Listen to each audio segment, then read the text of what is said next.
اعوذ باللہ من الشیطان الرجیم بسم اللہ الرحمن الرحیم۔ ایٹی وائس کے سامعین، قارون کا قصہ ہر دور میں دلچسپی کا باعث رہا ہے۔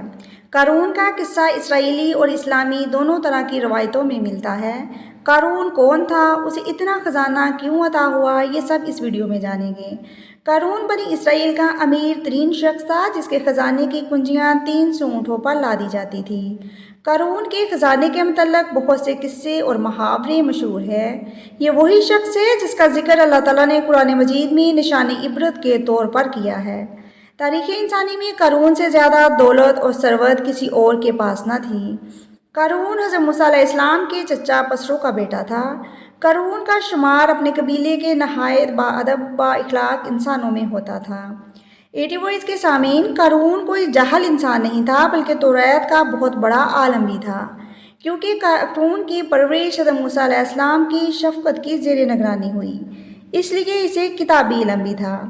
قارون خوبصورت آواز کا مالک تھا اور توریت کو بہت خوبصورت آواز میں پڑھتا تھا، اسی وجہ سے سبھی لوگ قارون کا بہت ادب و احترام کرتے تھے۔ قارون ویسے تو حضرت موسیٰ علیہ السلام پر ایمان رکھتا تھا۔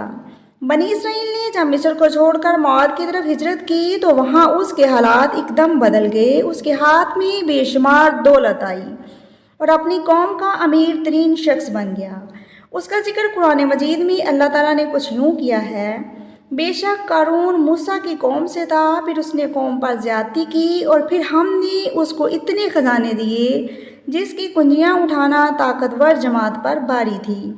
جب زکوٰۃ کا حکم نازل ہوا تو حضرت موسیٰ علیہ السلام نے اس سے عہد لیا، تو قارون نے وعدہ کیا کہ وہ اپنے مال کا 1000واں حصہ زکوٰۃ نکالے گا۔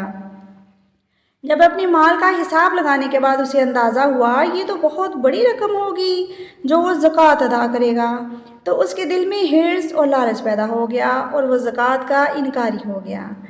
قرآن پاک میں ایک اور جگہ پر ارشاد ہوا ہے: جب اسے اس کی قوم نے کہا اتراؤ نہیں، اللہ اترانے والوں کو پسند نہیں کرتا، اور جو مال اللہ نے تجھے دیا ہے اس کے ذریعے آخرت کا گھر طلب کر اور دنیا سے اپنا حصہ نہ بھول، اور احسان کر جیسے اللہ نے تجھ پر احسان کیا، اور زمین میں فساد نہ کر، بے شک اللہ تعالیٰ فسادیوں کو پسند نہیں کرتا۔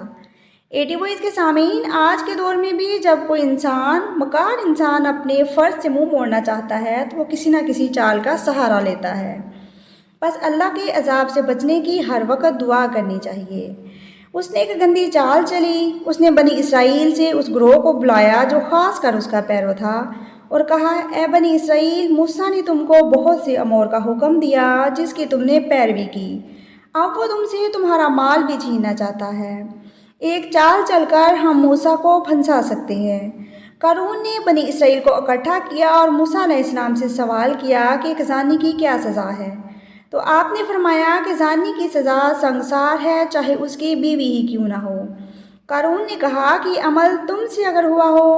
حضرت موسیٰ علیہ السلام نے کہا: ایسا ہی ہے، حکم نہیں بدل سکتا۔ قارون نے کہا کہ بنی اسرائیل گمان کرتے ہیں کہ تم نے فلاں فحاشہ عورت کے ساتھ زنا کیا ہے۔ حضرت موسیٰ علیہ السلام نے کہا کہ اس عورت کو سامنے لاؤ۔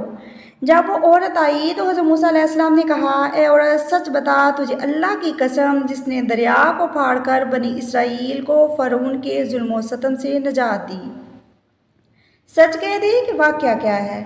وہ عورت حضرت موسیٰ علیہ السلام کے جلال سے ڈر کر کانپ گئی اور بنی اسرائیل کے سامنے صاف صاف کہہ دیا: اے اللہ کے نبی، مجھے قارون نے بہت سا مال دے کر آپ پر بہتان لگانے کا کہا ہے۔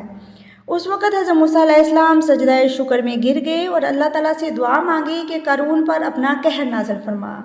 لہٰذا جو لوگ بھی قارون کے ساتھ تھے وہ قارون کو چھوڑ گئے۔ حضرت موسیٰ علیہ السلام نے اللہ کے حکم سے زمین کو پھٹ جانے کا کہا اور قارون اپنے پیروکار کے ساتھ، اپنی ساری دولت، اپنے سارے محلات کے ساتھ زمین میں دھنس گیا اور زمین کا شگاف بند ہو گیا۔ ایٹی وائس کے سامعین، اللہ کے حکم کی حکم عدلی سے بچنا ہر انسان پر فرض ہے تاکہ اس کی پکڑ سے بچا جا سکے۔ اگر آپ کو میرا آج کا واقعہ پسند آیا ہو تو کائنڈلی میرے چینل کو سبسکرائب کریں، میری ویڈیوز کو لائک کریں اور زیادہ سے زیادہ شیئر کریں۔ اپنا اور اپنے سے وابستہ لوگوں کا خیال رکھیں۔ خوش رہیں اور خوشیاں بانٹیں۔